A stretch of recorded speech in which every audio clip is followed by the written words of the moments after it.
En el nombre del Padre, del Hijo, del Espíritu Santo. Amén. Es 16 de mayo de 2023 y estamos avanzando en este ciclo de diálogo en torno a la introducción general del misal romano. David tiene la palabra hoy día. Muchas gracias, padre. Bueno, hoy nos corresponde tratar sucintamente lo que es la liturgia de la palabra. La liturgia de la palabra es uno de los dos grandes momentos o de las dos grandes divisiones que existen en la misa, de acuerdo al misal romano vigente. La otra es la liturgia eucarística.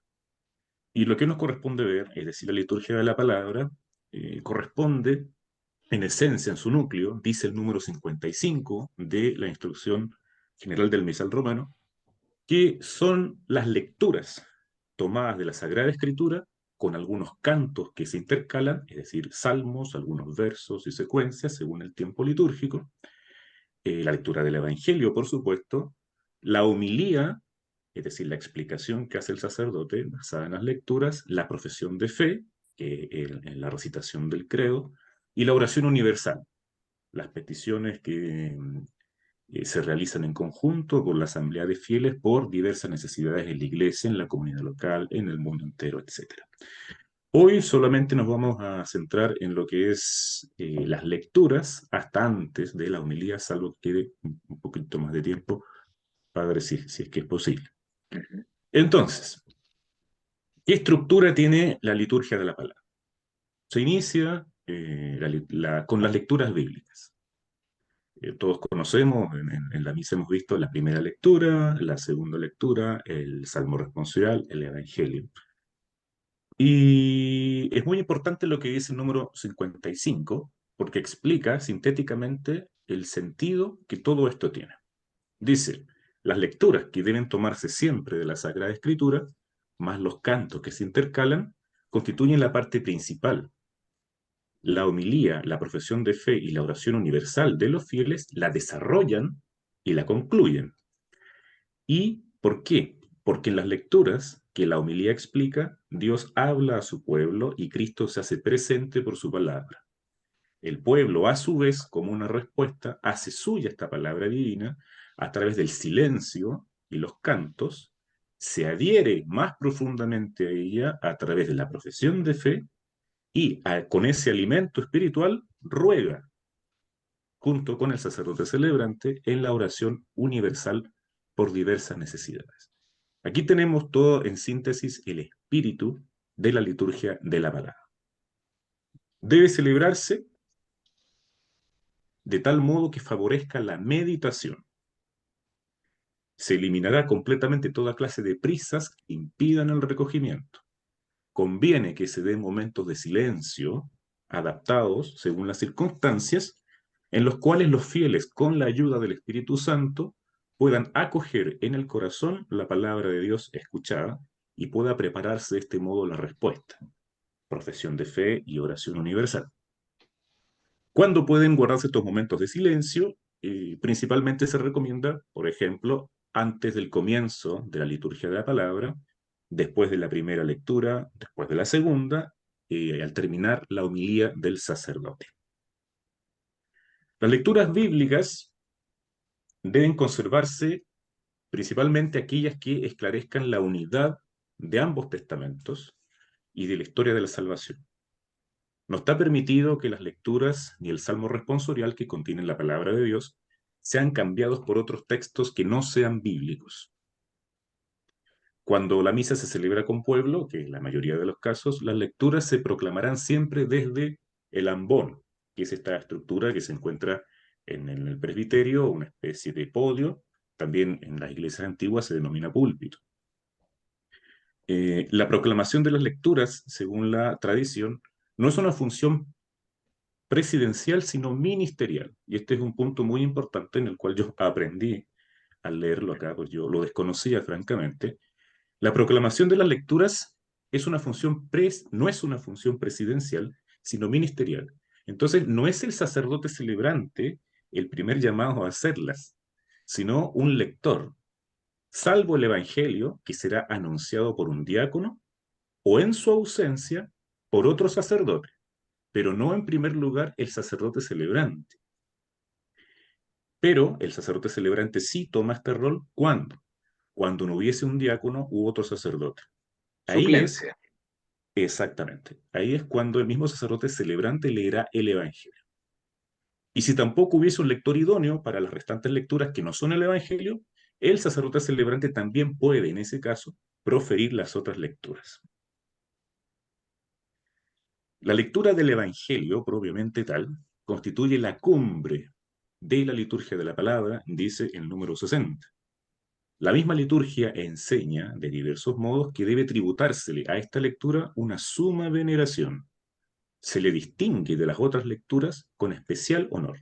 ¿De qué manera?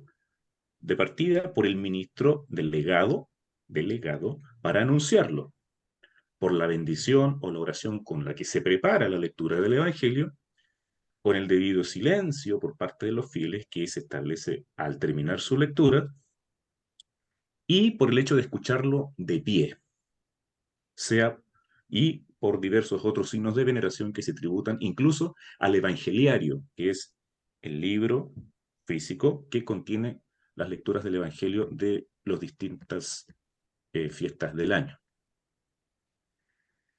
Posteriormente a la lectura del Evangelio viene el Salmo responsorial y O es sea, parte integral de la liturgia en de la el texto, palabra. en el texto que estamos tratando, el Salmo Sí, responsorial siempre viene después de la primera lectura.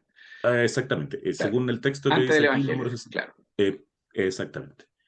Dice, tiene gran importancia litúrgica pastoral, dice, porque favorece la meditación de la palabra de Dios y debe corresponder siempre a cada una de las lecturas y se toman habitualmente del leccionario, que es otro libro físico que contiene el conjunto de salmos responsoriales. Conviene que sea cantado, por lo menos la respuesta que pertenece al pueblo, dice el número.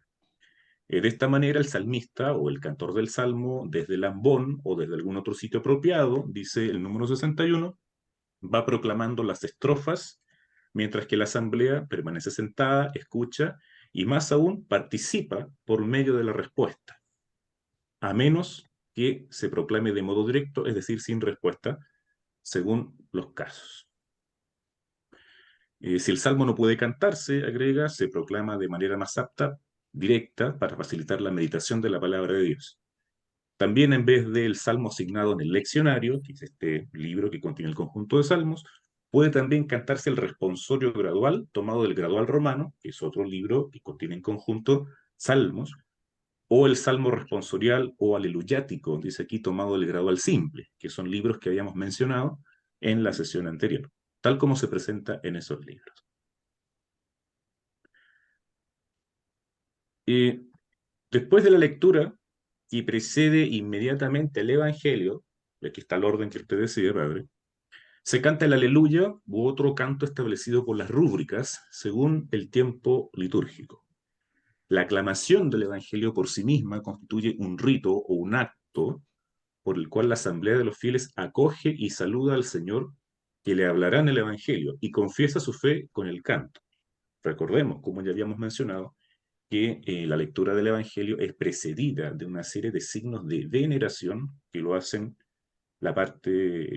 constituir la parte esencial y cumbre de la liturgia de la palabra. El aleluya se canta en todos los tiempos litúrgicos, salvo en Cuaresma, y los versículos se toman del leccionario o del libro gradual. En tiempo de Cuaresma, como habíamos dicho, no se canta aleluya, sino que se canta un versículo antes del Evangelio que está tomado del leccionario. También se puede cantar otro salmo o el tracto, también que es otro nombre con que se denominan ciertos textos. En el tiempo que no se dice aleluya, se puede tomar o el salmo o el versículo antes del Evangelio o solamente el salmo. La secuencia, que es otra denominación de otros textos, salmos del, del misal, del gradual, normalmente es ad libitum, es decir, puede cantarse, puede recitarse o no, excepto los días de Pascua y de Pentecostés, que es obligatorio. Y Bien, esto es lo que, sí, sí, claro, lo que si tú me presenta en permites, esencia. como para reorganizar, porque en realidad hay muchos términos técnicos en la práctica. Hay ¿Sí, padre? una primera lectura que puede ser tanto o del Antiguo o del Nuevo Testamento, Y hay un salmo responsorial, o sea que lleva un responsorio, una frase que se repite. Hay variaciones, pero en general es eso. El día domingo o las grandes fiestas, además hay una segunda lectura, después viene el aleluya o cuando, no, cuando es cuaresma, una frase que aclama y avisa que va a comenzar pronto el Evangelio, que es la lectura bueno, del Evangelio, justamente, por lo tanto tiene un trato muchísimo más solemne y expresivo que las otras lecturas. Esa es como la estructura general. Los días de semana, obviamente, no hay segunda lectura, por lo tanto, es la primera lectura, el Salmo, el Aleluya o la frase según Cuaresma y el Evangelio.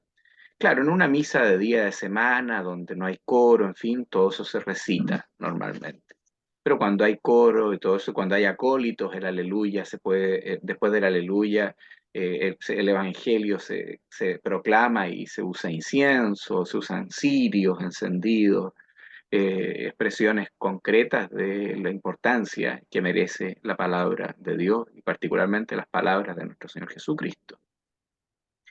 Eso, claro, y después viene algo que para mucha gente es importante, pero que es menos importante que lo anterior, que se llama homilía o prédica, antiguamente también le llamaban sermón, que es una palabra, la otra es palabra de Dios, y esta es una palabra de un ministro de Dios que ayuda a aterrizar esta palabra de Dios a la realidad que estamos viviendo. Entonces, en la homilía están presentes tres elementos concretamente, en la homilía de la misa, en una prédica de la misa. Ojo, porque uno de repente escucha a los periodistas cuando dicen en la homilía de tal cosa, ellos piensan que la misa se llama homilía, no.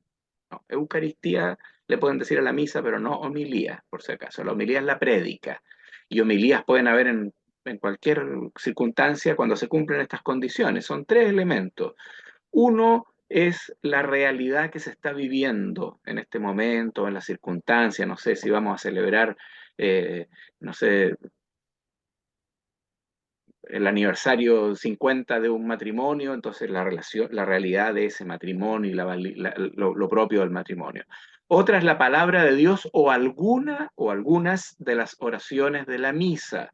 Porque, por ejemplo, si estamos en tiempo pascual, el sacerdote podría predicar haciendo referencia, no sé, al prefacio número 5 que habla de Jesucristo sacerdote, altar y víctima, por decir un caso específico.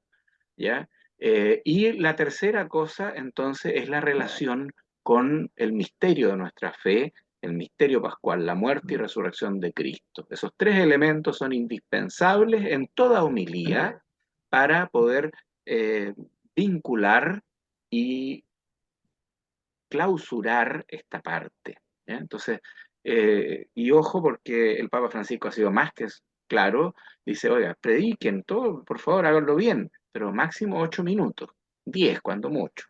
¿Ya? Entonces, tampoco esas prédicas de 45 minutos que se comen como que fuera, no sé, una arenga de un partido político, no sé, es otra la realidad. Una charla es una cosa, una homilía es otra cosa muy distinta. Eso. Y después entonces viene la acción propia del pueblo fiel que se pone a proclamar lo que cree. Entonces, ahí viene la proclamación de la fe, el credo. Y ojo que para la misa existen dos posibilidades de credo. Aquí en Chile mucha gente está bien mal acostumbrada, dicen el puro credo apostólico, que es el más corto, pero el credo niceno-constantinopolitano está mucho más extendido mundialmente y ambos complementan. Conviene que se digan uno o el otro en distintas épocas para que ayude a esa complementación, como pasa con el catecismo de la Iglesia Católica que aparecen los dos. Y finalmente la oración universal o plegaria del pueblo de Dios, que existen formularios por si acaso, porque para qué es descubrir la pólvora cuando hubo gente que ha ayudado a preparar apropiadamente esto y se pueden hacer adaptaciones, por supuesto, pero también con una sutileza apropiada, suficiente. Yo creo que eso es por hoy lo que podríamos dejar. Yo les animo a seguir avanzando en la lectura y en, y en el interés de la introducción de misal romano, porque en realidad ayuda notablemente a vivir la espiritualidad eucarística de una forma distinta. En el nombre del Padre, del Hijo, del Espíritu Santo. Amén.